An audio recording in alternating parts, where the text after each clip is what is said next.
నమస్తే. తెలంగాణలో యువత పరిస్థితి చాలా దారుణంగా తయారైంది.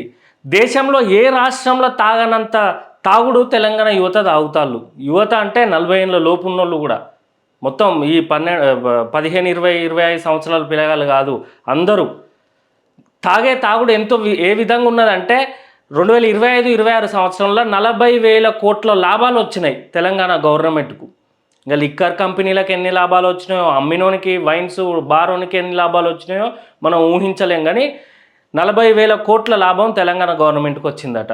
అది చూసి సంబరపడకల్లి ఆ 40,000 కోట్లతోటి తెలంగాణ ప్రజలకు 4 సార్లు రైతు భరోసా వేయొచ్చు. సరే, ఆ విషయం పక్కన పెడితే ఇంతగానం తాగి వీకెండ్లల్లో ఎక్కువ తాగేసరికి హార్ట్ అటాకులు 30% ఎక్కువ వస్తున్నాయంట తెలంగాణ యువతకు.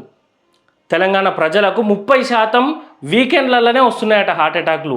ఎందుకు అని చెప్పి సర్వే చేస్తే మనోళ్ళందరూ వీకెండ్కు అలవాటు పడ్డారు కదా. వీకెండ్ వచ్చిందంటే చాలు తాగుడు, మాంసం, మందు, మసాలాలు ఫుల్గా. ఇక వీకెండ్ అంటేనే రిలాక్సే కదా అని చెప్పి ఫుల్గా తాగితే ఆ మసాలాలు వల్ల ఉన్న ఉప్పు కారం, మళ్ళీ బిర్యానీ తిన్నాక ఛాయనా లేకపోతే ఇటు మన థమ్సప్లు, స్ప్రైట్లు, ఈ సాఫ్ట్ డ్రింక్స్ ఉంటాయి కదా, ఇవి తాగి హార్ట్కి ఇబ్బంది అయ్యి, పంపింగ్ ఇబ్బంది అయ్యి, హార్ట్ అరెస్ట్ అయ్యి 30% హార్ట్ అటాక్లు వస్తున్నాయంట. దీన్ని ఏమని పేరు పెట్టిల్లట అంటే సైంటిస్టులు కొత్తగా HHS అని, అంటే హాలిడే హార్ట్ సిండ్రోమ్. ప్రతి హాలిడే వచ్చినప్పుడల్లా, వీకెండ్ వచ్చినప్పుడల్లా హాస్పిటల్లో 30% అంటే అర్థం చేసుకోండి, 5 కాదు 10 కాదు, 30% కేసులు, హార్ట్ అటాక్ సంబంధించిన కేసులు వస్తున్నాయట హాస్పిటల్లో. అంటే ఆ విధంగా తాగుతారు మనోళ్ళు. ఒకటే తాగుడు. జనవరి 1, డిసెంబర్ 31, జనవరి 1 నుండి తాగుడు మొదలు. ఆ తర్వాత సంక్రాంతి వస్తుంది, తాగుతారు. ఫిబ్రవరి పెళ్ళిళ్ళ సీజను, మార్చి ఏప్రిల్ IPL సీజను, మేలో ఎండలు కొడతానే, జూన్ జూలైలో బోనాలని చెప్పి, ఆ తర్వాత వినాయక చవితి, మళ్ళీ పెళ్ళిళ్ళ సీజను, ఆ తర్వాత దసరా, మళ్ళీ నవంబర్లో చలికాలం అని చెప్పి, ఆ తర్వాత డిసెంబర్ అంతా తాగుడే. ఫస్ట్ వస్తుంది కదా అని చెప్పి మధ్యలో పుట్టినప్పుడు తాగుడు, చచ్చినప్పుడు తాగుడే, ఫంక్షన్లకు తాగుడే, ఏం చేసి అంటే దావతులు, మళ్ళీ ఇంట్లో పూజలు చేసుకుంటూ అవి ఇవి ఎల్లమ్మని చేసుడు, మల్లమ్మని చేసుడు, అట్లా కూడా తాగుడే. ఇక్కడ తాగుడు తప్పు కాదు, దావతలు చేసుకుంటూ తప్పు కాదు. తెలంగాణలో అది ఒక కల్చర్ లాగా వస్తుంది, కరెక్టే. కానీ మితంగా, ఇక హాలిడే వచ్చింది కదా అని చెప్పి ఎక్కువ తాగేసరికి హార్ట్ అటాక్ వస్తున్నదట. మనందరం అనుకున్నాం గత 2-3 సంవత్సరాల నుండి, చాలా డౌట్ ఉండే మనకు, ఈ కోవిడ్ ఇంజెక్షన్స్ వేసుకున్న వల్ల వాళ్ళందరికీ హార్ట్ అటాక్లు వస్తున్నాయి. 15 ఏళ్ళ పిల్లగాడు క్రికెట్ ఆడకుండా చచ్చిపోతాడు. 8th క్లాస్ అమ్మాయి స్కూల్లో కూర్చొని ఆమె హార్ట్ అటాక్ వచ్చి చనిపోతుంది. 30 ఏళ్ళ వయసు గల పిల్లగాడు అంతే, 40 ఏళ్ళు అంతే, 50 ఏళ్ళు అంతే. వీళ్ళందరూ కోవిడ్ ఇంజెక్షన్స్, కోవిడ్ వ్యాక్సిన్ వేసుకున్నందుకు హార్ట్ అటాక్ వస్తుందని అనుకుంటే అది నిజం కాదంట. WHO కూడా దాన్ని చెప్పింది. కోవిడ్ ఇంజెక్షన్స్ వల్ల ఏం హార్ట్ అటాక్లు వస్తలేవు. కానీ ఈ ఎక్కువ ఎంజాయ్మెంట్లు, ఎక్కువ తినుడు, ఎక్కువ తాగుడు, షుగర్సు, మసాలాలు, ఉప్పులు, కారం, ఇవన్నిటి వల్ల హార్ట్ పంపు చేయలేకపోతుందట.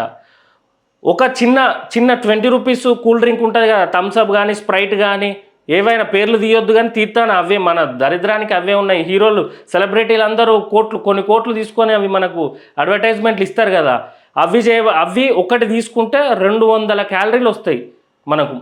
ఏది ఒక పెద్ద గ్లాస్ అంత ఉండదు అది. అదే ఒక బిర్యానీ తీసుకుంటే 2000 క్యాలరీలు. ఒక బిర్యానీ, ఒక కూల్ డ్రింక్ తాగితే ఆ రోజుకి ఇక తినాల్సిన అవసరం లేదు. కానీ మళ్ళీ మనం మధ్యాహ్నం మటను, మసాలా, పొద్దుగాల టిఫిను, మళ్ళీ రాత్రి బిర్యానీలు, ఇవన్నీ తినేసరికి హార్ట్ పంపు చేయలేక అన్ని లోపల సిస్టమ్ అంత ఇబ్బంది అయ్యి రాత్రిపూట హార్ట్ అటాక్ కేసులు ఎక్కువైతున్నాయట.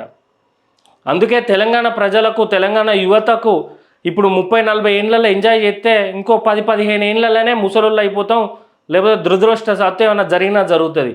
కాబట్టి అట్లా ఎంజాయ్ చేయకుండా ఎక్కువ రోజులు, అంటే ఎంజాయ్, తాగొద్దు తినొద్దు అనే చర్చ కాదు మనది. జస్ట్ ఏంటంటే ఏది చేసినా మితంగా చెప్పాలి. రజనీకాంత్ ఎప్పుడో చెప్పిండు, మితంగా తినాలి, తక్కువ తాగాలి, తక్కువ మాట్లాడాలి, ఎక్కువ పని చేయాలి, మంచిగా నిద్రపోవాలి, కంటి నిండా నిద్ర. ఇవి చేస్తే మితంగా ఒక లిమిట్లో ఉంటే మాత్రం ఏం కాదు. లేదు ఇక మా ఆఫీస్కు పోతేనేమో సోషల్ డ్రింకింగ్ అని, మళ్ళీ తర్వాత వీకెండ్లలో కొలీగ్స్ తోటి డ్రింకింగు, ఇంటికాడ ఫ్రెండ్స్ తోటి, రిలేటివ్స్ తోటి, ఆ పండుగ ఈ పండుగ, పుట్టినోడు సచ్చినోడు, IPL, బోనాలు, ఇట్లా వరుసగా వస్తా అంటే తాగుతా అంటే ఇక లోపల సిస్టమ్ ఖరాబ్ కాదా, హార్ట్ అటాకులు రావా? రోజు పేపర్లో చూసి మళ్ళీ షాక్ అవ్వడు మనమే, న్యూస్లలో యాప్లలో చూసుకొని మనమే షాక్ అవుతూ ఉంటాం. అట్లా కావద్దు.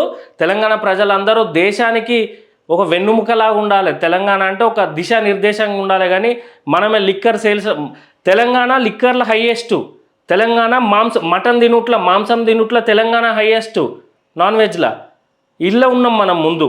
ఓ చదువులో లేదు, ఓ ఉద్యోగాలలో లేవు, ఓ డబ్బు సంపాదన లేవు.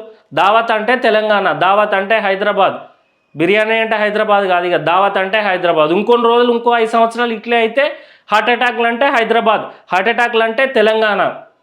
అందుకే తెలంగాణ ప్రజలకు, విద్యార్థుల రాజకీయ పార్టీ తరఫున ఇది మా పొలిటికల్ పార్టీకి సంబంధించి కాకుండా కూడా ప్రజలందరికీ ఉపయోగపడే వార్త అని మీ ముందుకు తీసుకొస్తున్నాం. దయచేసి ఆరోగ్యం మీద శ్రద్ధ తీసుకోవాలి. ఎవ్వరు మనకు కాపాడరు. ఎన్ని కోట్లున్నా మనకు హాస్పిటల్లో కొన్నిసార్లు 100 కోట్లు పెట్టినా ప్రాణాలు తిరిగి రావు.